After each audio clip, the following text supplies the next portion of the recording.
এবং আহ, তোমার কাছে আমি আমার দেহ আত্মা মনোপ্রাণ সমর্পণ করি। আমার সমস্ত পাপ যীশু খ্রিস্টের রক্তে তুমি সূচি পবিত্র করো। পবিত্র আত্মার শক্তি যাচনা করি, তুমি আমাকে সাহায্য করো যেন আমার মুখের জড়তা ভেঙে যায় এবং আমি কথা না বলি, যেন পবিত্রতা আমার মধ্যে থেকে যেটুকু বলার কথা সেটুকু বলতে পারি। তুমি সেই শক্তি দিয়ে সাহায্য প্রদান করো। উপস্থিত প্রত্যেকের মঙ্গল করো, পবিত্র আত্মার অভিষেক প্রত্যেকের প্রতি দান করো। এই প্রার্থনা আমাদের মুক্তিদাতা ত্রাণকর্তা প্রভু যীশু খ্রিস্টের নামে চাহিলাম। আমেন।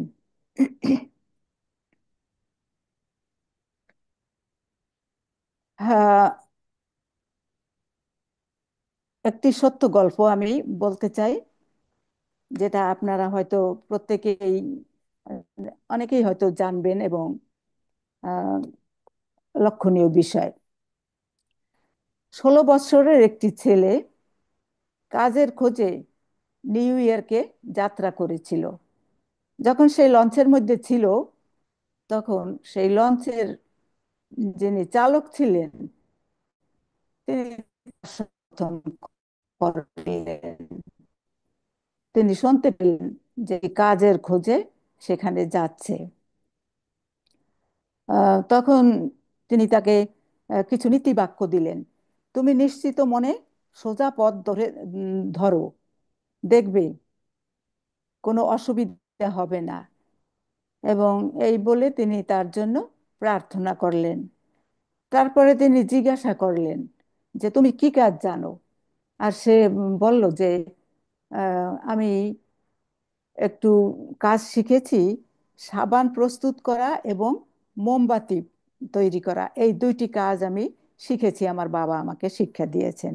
তখন তিনি বললেন, ঠিক আছে, ভালো কথা, একদিন কেউ না কেউ ওই শহরের, সেই নিউ ইয়র্ক শহরের আম, সর্ববৃহৎ সাবান প্রস্তুতকারী হবেন। ইচ্ছা করলে তুমিও হতে পারো। তিনি তাকে এই কথা বললেন। আমি আশা করি তুমি সেই ব্যক্তি হও, ধার্মিক হও, ঈশ্বরকে তোমার হৃদয়ে দান করো। তিনি এই কথা সেই ছেলেটিকে উপদেশমূলক বলেছিলেন। তিনি বললেন, আহ, সততার সহিত কাজ করবে এবং যে পয়সাটা তুমি আয় করবে তার মধ্যে ঈশ্বরের যে অংশ তাকে দেবে। এই যে সুন্দর একটি আহ, নীতি বাক্য সেই ছেলেটির কাছে তিনি দিয়েছিলেন। আর সে ছেলেটি সেখানে পৌঁছে সাবানের একটি কারখানায় কাজ নিল এবং সে বিশ্বস্তভাবে কাজ করতে থাকলো এবং নিয়মিত গির্জা প্রার্থনায় তিনি যোগ দিয়ে থাকতেন এবং আহ, প্রতি সময় যে টাকা উপার্জন করতেন তার দশমাংশ নিয়মিতভাবে নিয়ে যেতেন। আমরা জানি দশমাংশ মানে আয়ের 10 ভাগের 1 ভাগ। এটা ঈশ্বরের প্রাপ্য এবং ঈশ্বরেই তিনি চেয়েছেন, আমাদের কাছে দাবি করেছেন, আর কিছু না। তারপরে আয়ের তিনি কি করলেন, প্রথমে 10 ভাগের 1 ভাগ দিলেন। তারপরে কিছুদিন পরে আম, সে সেই কোম্পানির একটি অংশীদার রূপে পরিগণিত হলেন। তারপরে আয়ের 2 দশমাংশ, তার মানে 10 টাকায় আমরা 1 টাকা দেব না, সেইভাবে সে 2 অংশ দিতে শুরু করলো। কিছুদিন পরে সে আয়ের 3 অংশ দিতে শুরু করলো, 3 দশমাংশ দিতে শুরু করলো। তারপরে 4 দশমাংশ দিতে শুরু করলো। তার কাজে উন্নতিই হতে লাগলো বলেই সে এইভাবে কৃতজ্ঞতার সহিত ঈশ্বরকে সে দান করতেছিল। তারপরে সে মনোনয়ন করলো যে সে যেটা আয় করবে তার অর্ধেক অংশ সে প্রভুকে দেবে। আর এইভাবে সে আহ, আহ, দিয়ে দিতে থাকলো। পরে দেখা গেল যে সেই কোম্পানির সেই প্রধান রূপে পরিগণিত হলো। আর এটি হচ্ছে সেই, তার নাম হচ্ছে সমুয়েল কলগেট। আর এই কোম্পানির জিনিসপত্র আমরা সব জায়গায় দেখতে পাই। এবং ব্যবহৃত হয়ে থাকে। আর সেই সমুয়েল কলগেট তিনি হৃষ্টচিত্ত ভাবে যে দান করেছিলেন। ঈশ্বর হৃষ্টচিত্ত দাতাকে ভালোবাসেন। দেও তাহাতে তোমাদিগকেও দেওয়া যাইবে, যে পরিমাণে পরিমাণ করো সেই পরিমাণে তোমার নিমিত্ত ও পরিমাণ করা যাইবে। আমরা দেখলাম যে এই সন্তানের প্রতি ঈশ্বরের তিনি যেভাবে ঈশ্বরকে ভালোবেসেছিলেন এবং যে পরিমাণে দান করার তার যে মনোবৃত্তি ছিল এবং দান করেছিলেন, প্রভুও তাকে সেইভাবে আশীর্বাদ করেছিলেন যে সেই কোম্পানির একজন ম্যানেজার রূপে সে পরিগণিত হয়েছিলেন। এখনো তার নাম আমরা স্মরণ করি এবং সেই কোম্পানির জিনিস আমরা সকলেই ব্যবহার করে থাকি। এটি কত বড় ঈশ্বরের আশীর্বাদ আমরা দেখতে পাই। ঈশ্বর মালাকি ভাববাদীর মাধ্যমে বলেছেন, মালাকি 3:10 তোমরা সমস্ত দশমাংশ ভাণ্ডারে আনো, যেন আমার গৃহে খাদ্য থাকে। আর তোমরা ইহাতে আমার পরীক্ষা করো, ইহা বাহিনীগণের সদাপ্রভু কহেন, আমি আকাশের দ্বার সকল মুক্ত করিয়া তোমাদের প্রতি অপরিমেয় আশীর্বাদ বর্ষণ করি কি না।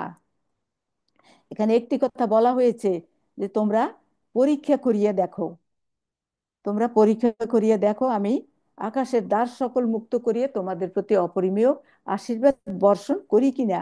আর এই সমুয়েল কলগেট তিনি কি করেছিলেন? পরীক্ষা করেছিলেন এবং সেই আশীর্বাদও তিনি প্রাপ্ত হয়েছিলেন। আমরাও যদি সেইভাবে ঈশ্বরকে তার আহ, প্রাপ্য এবং তার অংশ যদি আমরা তাকে দেই, তাহলে আমরাও সেইভাবে আশীর্বাদ যুক্ত হতে পারবো বিশ্বাস করি। দশমাংশ প্রথা আদি থেকেই হয়েছে। যদি আমরা আদি আদি পুস্তক 14 অধ্যায় 20 পদ দেখি, সেখানে বলা হয়েছে অব্রাহম সালেমের রাজা মলকিসেদককে সমস্ত দ্রব্যের দশমাংশ দিতেন। তারপরে যদি আমরা দেখি আদি 28 অধ্যায় 22 পদ, সেখানে আমরা জাকবের কথা দেখতে পাই। আমরা জানি জাকবের গল্প, যে তার ভাইয়ের জ্যেষ্ঠ অধিকার হরণ করে চুরি করে সে বিপদগ্রস্ত হইল এবং সংকটাপন্ন হইল, ভাই তাকে পেলেই মেরে ফেলবে, তাই তাকে লুকাতে হয়েছিল, পলাতে হয়েছিল। তাই সে বাড়ি ছেড়ে মামার বাড়ি যাবার ব্রত নিল এবং সেই পথের মধ্যে যখন সূর্য ডুবে গেল, অন্ধকার হয়ে গেল, তখন সেখানে একটি পাথর মাথায় দিয়ে সে সেখানে ঘুমিয়ে পড়লো। আর সে ঘুমানো অবস্থায় স্বপ্ন দেখলো যে আকাশ থেকে একটা সিঁড়ি পৃথিবী পর্যন্ত নেমে আসছে এবং সেই সিঁড়ি দিয়ে দূতগণ ওঠানামা করতেছে এবং সেই উপরে সদাপ্রভু ঈশ্বর বলি বা যিশু বলি, তখন তো তার যিশু নাম হয় নাই, কিন্তু তিনি সেখানে ছিলেন এবং জাকবের সঙ্গে কথোপকথন করেছিলেন, অনেক আশীর্বাদ করেছিলেন, তার সঙ্গে থাকবেন এই প্রতিজ্ঞা করেছিলেন। তখন জাকব কৃতজ্ঞতা ভরে তিনি বলেছিলেন আহ এবং প্রতিজ্ঞা করেছিলেন, আর তুমি আমাকে যাহা কিছু দিবে তাহার দশমাংশ আমি অবশ্যই তোমাকে দিব। এবং সেই প্রতিজ্ঞা তিনি রক্ষাও করেছিলেন, আমরা জানি। আসুন আমরা সেইভাবে প্রতিজ্ঞা করি এবং প্রতিজ্ঞায় আবদ্ধ হই এবং দশমাংশে বিশ্বস্ত হই। আহ ইসরায়েলদের সময়ে ইসরায়েলদের সময়ে এই নিয়ম ছিল।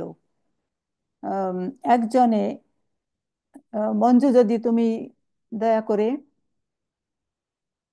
লেবীয় পুস্তক 27 অধ্যায় 30 থেকে 34 পদটা আহ, যখন আমি বলবো তখন তুমি পড়বা, বের করে রাখো। লেবীয় কত শুনতে পারছো? 27, 27 অধ্যায় 30 থেকে 34 পদ, ওটুকু তোমাকে পড়তে হবে। আচ্ছা, পৃথিবী কাহার? আমরা দেখি গীত সংগীতে 24 অধ্যায় 1 পদে লেখা আছে, পৃথিবী ও তাহার সমস্ত বস্তু সদাপ্রভুরই, জগৎ ও তন্নিবাসীগণ তাহার। তাইলে আমরা একথা বিশ্বাস করি, একথা জানি, একথা শাস্ত্রে বলে, শাস্ত্রে আমরা পেলাম যে পৃথিবী ও তাহার মধ্যে সমস্ত বস্তু সদাপ্রভুরই। আমরা কিচ্ছু জগতে নিয়ে আসছি নাই, আমরা কিছু নিয়েও যেতে পারবো না, কিন্তু সমস্ত কিছু সদাপ্রভুর দান এবং সদাপ্রভুই দিয়েছেন। এবং জগৎ নিবাসী আমরা সকলেই তার, আমরা তারই দেওয়া জিনিস তাকে দেব। আরো কি হব আমরা? আশীর্বাদ যুক্ত হব। তিনি কি বলেছেন? আকাশের দ্বার সকল মুক্ত করিয়ে তোমাদের প্রতি অপরিমেয় আশীর্বাদ বর্ষণ করব। আর সেটির প্রমাণ আমরা দেখলাম সেই সমুয়েল কলগেটের মাধ্যমে। সেটা প্রমাণিত হয়েছে। আমরাও সেভাবে পেতে পারি বিশ্বাস করি। তাইলে উম, উম, দাস দিয়ে আমরা প্রভুর আশীর্বাদের প্রাপ্ত হই, উম, আশীর্বাদ প্রাপ্ত হই। আহ, আমরা দেখি যে ইসরায়েলদের সময় কি নিয়ম ছিল এবং সেখানে কি বলা হয়েছে শাস্ত্র থেকে। আমরা একটু দেখি। মঞ্জু, পাঠ করো।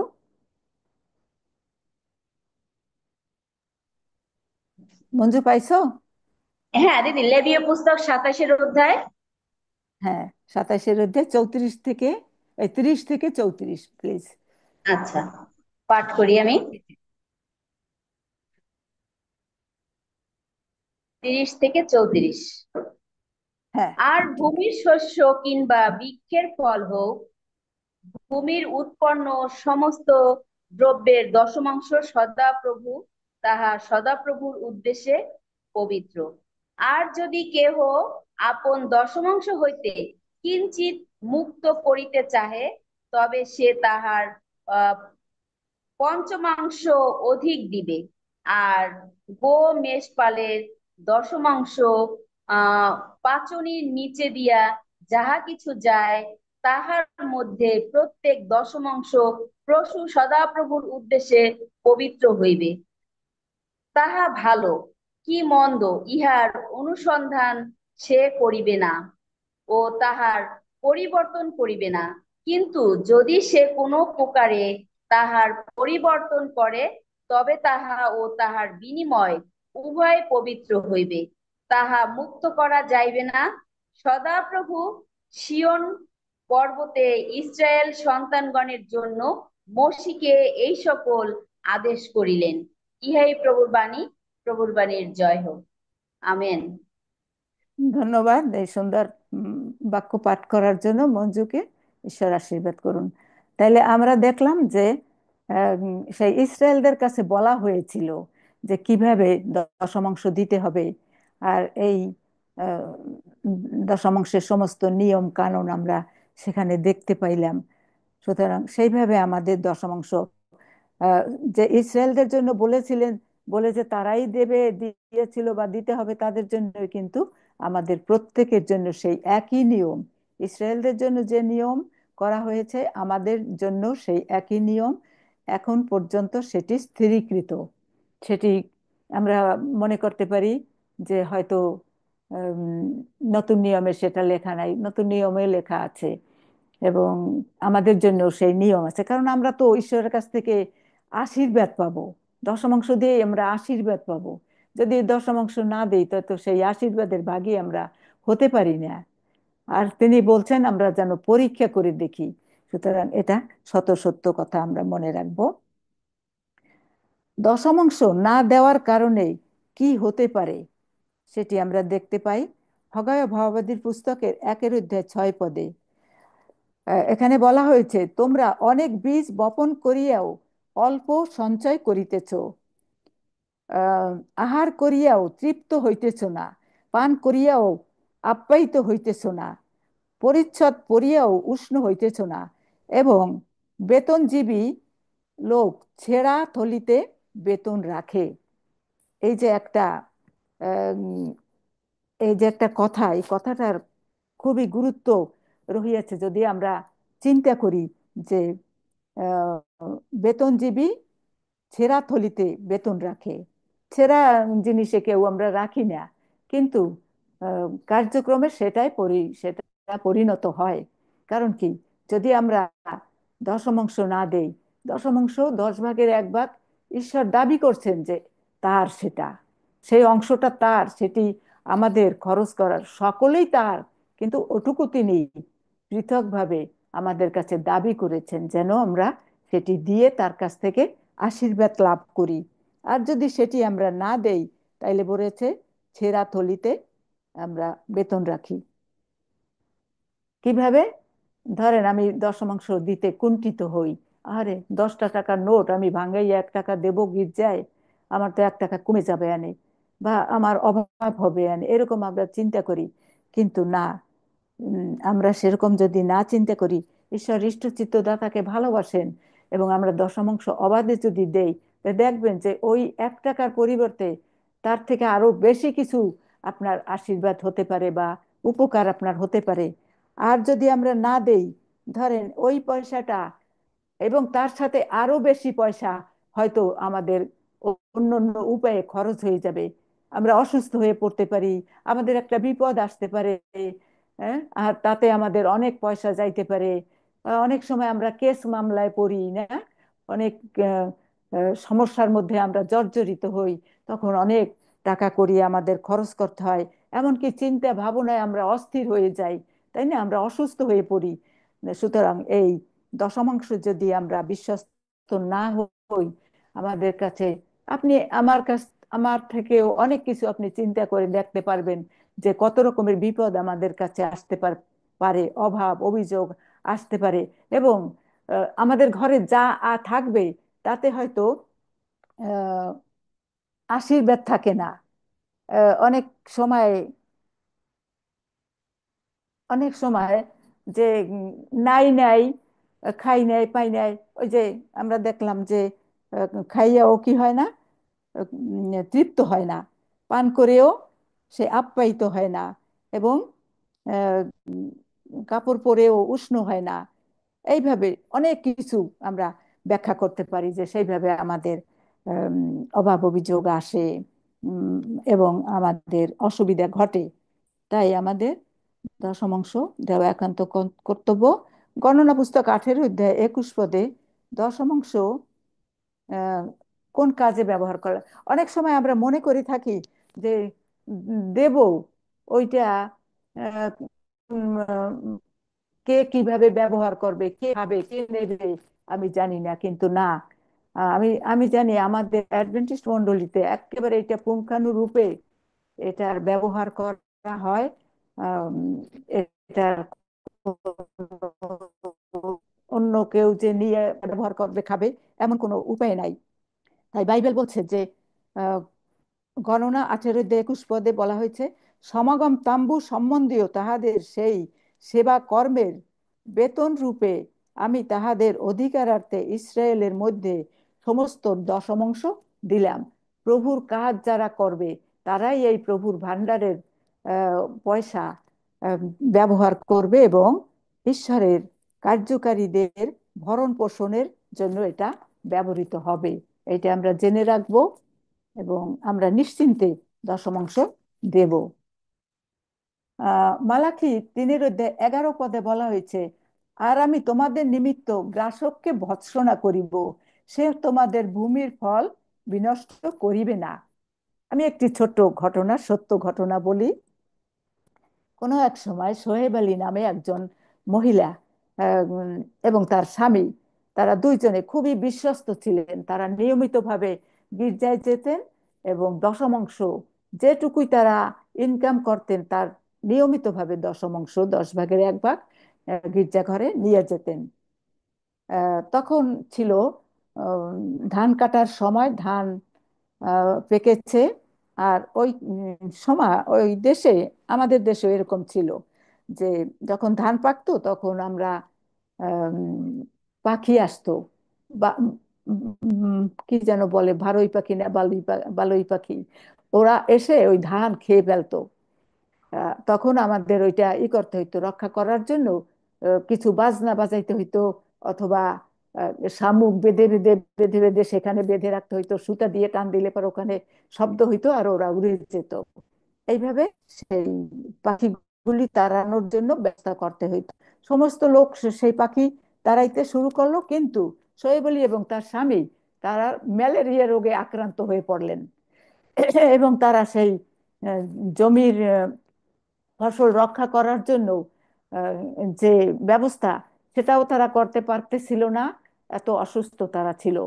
এখন গ্রামের লোকজন তারা মাথা নেড়ে নেড়ে বলতে লাগলো যে সোহেব আলীর জমির ধান ওরা উঠাইতে পারবে না একটাও, ও সব ওই পাখিতে খেয়ে যাবে, এরকম বলতে লাগলো। কিন্তু আশ্চর্যের ব্যাপার কি হইলো, তাদের সেই জমিতে একটা পাখিও পড়লো না এবং একটা ধানও তাদের নষ্ট হইল না। আর সমস্ত লোক তাদের নিজেদের জমির ধান উঠাইয়া ঘরে আহ, সুন্দরভাবে তারা সেটা গোলাজাত করতে লাগলো, করলো।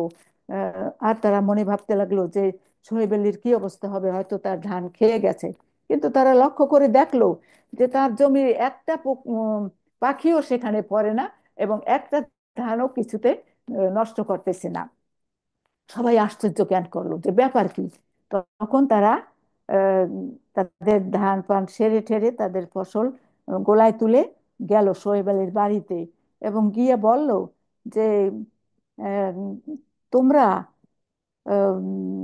কি মন্ত্র জানো, তোমরা কি মন্ত্র দিয়েছো যে কোনো পাখি তোমাদের খেতে পারলো না, তোমাদের কোনো ফসল নষ্ট করলো না, ধান নষ্ট হইলো না, তোমরা কি জানো?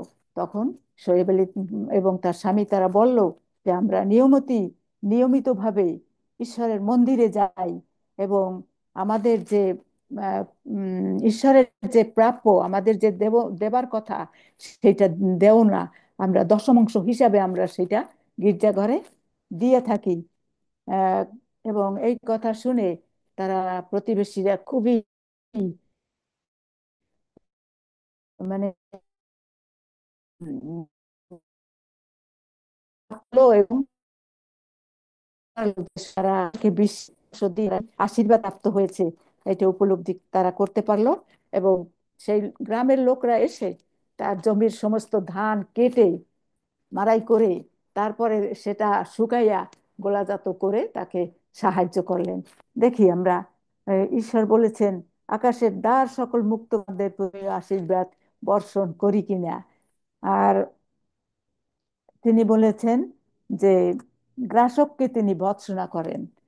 তিনি এই শৈবালির জমির ধান নষ্ট হইতে দেন নাই, কোনো গ্রাসক কোনো পাখি এসে সেটা আহ, কোনো খায় নাই বা কোনো ক্ষতি করে নাই। এটা আমরা চাক্ষুষ একটা প্রমাণ দেখলাম, একটা সত্যি ঘটনার মাধ্যমে আমরা এই শিক্ষাটা লাভ করতে পারলাম। আমরা দেখি যে অনেক সময় আমরা মনে করে থাকি যে পুরাতন নিয়মের কথা ইহা শুধু ইসরায়েলদের জন্য বলা হয়েছে, কিন্তু বাইবেল শাস্ত্র কি বলেছে? মথি 23-23 পদ যদি আমরা পড়ি, আহ মঞ্জু পড়ো, মথি 23-23 পদ, সেখানে কি লেখা আছে? আচ্ছা, তাই আমি আহ, আজকে দিনের যে সুন্দর শিক্ষা আমি হয়তো আপনাদের কাছে সুন্দরভাবে বলতে পারি নাই, কিন্তু আপনারা এটা আমার থেকে অনেক বেশি জানেন এবং বুঝতে পারবেন। আর সেইভাবে আমাদের জীবন যাপন করা একান্ত কর্তব্য। আমরা মনে না করি যে আমাদের জন্য এটা না, কারণ এটা পুরাকালের নিয়ম ছিল এবং পুরাতন নিয়মের কথা ছিল, ইসরায়েলদের জন্য ছিল। এটা না, আপনার আমাদের প্রত্যেকের জন্য সেই একই নিয়ম এবং আমরা প্রত্যেকেই দশমাংশ দিয়ে আশীর্বাদ পাবো, সেই আশীর্বাদের আমরা ভাগী হতে পারবো। এখানে কি লেখা আছে মঞ্জু, পেয়েছো? হ্যাঁ, মথি 23-23 পদ হুম। পড়তেছি। হ্যাঁ। হ্যাঁ, অধ্যাপক ও ফরিসিগণ, কপটীরা ধিক তোমাদিগকে, কারণ তোমরা পুদিনা, মৌরি ও জিরার দশমাংশ দিয়ে থাকো, আর ব্যবস্থার মধ্যে গুরুতর বিষয় ন্যায় বিচার, দয়া ও বিশ্বাস পরিত্যাগ করিয়াছ। কিন্তু এই সকল পালন করা এবং ওই সকলও পরিত্যাগ না করা তোমাদের উচিত ছিল। ইহাই প্রভুর বাণী। ধন্যবাদ। ধন্যবাদ। ঈশ্বর আশীর্বাদ করুন। তাইলে আমরা দেখলাম কি যে সেই পরিশিরা এবং অধ্যাপকরা তারা বিভিন্ন ভাবে শিক্ষা দিত, বিভিন্ন রকমের কানুন অধিক, বাইবেল যা আছে তার থেকে অধিক নিয়ম কানুন করে মানুষকে হয়রান করত। আর দশমাংশ দেবার বেলা তারা কি করতো, সেই ছোট ছোট জিনিসটা না, যে দানা, যেমন জিরা, পুদিনা, মৌরি, এগুলোর দশমাংশ দেও। ঈশ্বর তাদেরকে ধিক্কার দিয়েছেন। কপটিরা, ধিক তোমাদিগকে, তোমরা কিন্তু ব্যবস্থার গুরুতর বিষয়গুলি, ন্যায় বিচার, দয়া, সেগুলি মানুষের প্রতি দয়া থাকে না তাদের। ভারী বোঝা চড়াইয়ে দেয় তাদের উপরে। সেগুলা, সেই বিষয়ে যিশু তাদেরকে বলেছিলেন। এবং তিনি এই কথাও বলেছেন, কিন্তু এই সকল পালন করা, এই যে দশমাংশ দান করে ছোট ছোট বিষয়, বড় বিষয়টা হয়তো সেটা উপেক্ষা করে, সেটা গুরুত্ব দেয় না, সেটার দশমাংশ না দিয়ে থাকে হয়তো, বা জানি না যিশু সেখানে বলতে চেষ্টা করেছেন হয়তো সেই বিষয়ে, কিন্তু যে আমরা দেব না সেটা তিনি বলেন নাই। তিনি বলেছেন, ওই সকল ও ত্যাগ না করা তোমাদের উচিত ছিল। দশমাংশ দেওয়া ত্যাগ না করা উচিত ছিল আমাদেরও। সেই রকম একই কথা যিশু আপনারও আমার কাছে বলতেছেন। সেই দশমাংশ দেওয়া ত্যাগ না করার জন্য তিনি আমাদের আহ্বান জানিয়েছেন। তাই আমি প্রথমে যে পদটি বলেছিলাম, দেও তাহাতে তোমাদিগকেও দেওয়া যাইবে, ঈশ্বরের আকাশের দ্বার সকল মুক্ত করিয়া আমাদের প্রতি অপরিমেয় আশীর্বাদ বর্ষণ করবেন।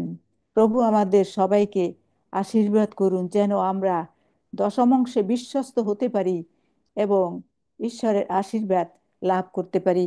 প্রভু আমাদের প্রত্যেককে সেই আশীর্বাদ দান করুন।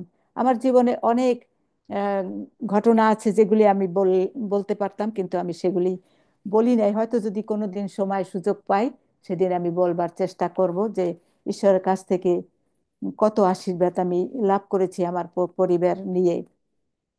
তাই প্রভু তার নিজ বাক্যের প্রতি আশীর্বাদ করুন। আপনাদের ধৈর্য ধরে শোনার জন্য অনেক ধন্যবাদ। ধন্যবাদ দিয়ে আমি আমার এই কথা